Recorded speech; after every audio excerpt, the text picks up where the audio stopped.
প্রথমত যে জনগণের জন্য যেটা বেশি দরকার,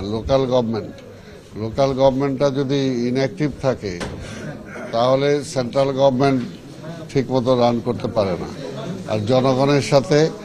সরকারের একটা দূরত্ব সৃষ্টি হয়, এবং যেটা উন্নয়ন প্রকল্প বলি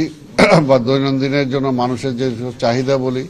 সেগুলো থেকে অনেকটা বিচ্ছিন্ন হয়ে যায়।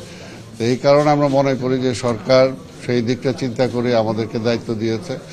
কারণ আমাদের সাথে তো জনগণের একটা সম্পৃক্ততা আছে।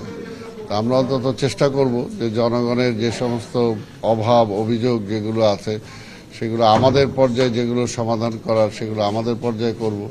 যেগুলো আমাদের পর্যায়ে সম্ভব না সেগুলো সরকারের কাছে আমরা তুলে ধরব, যাতে সেগুলো দ্রুত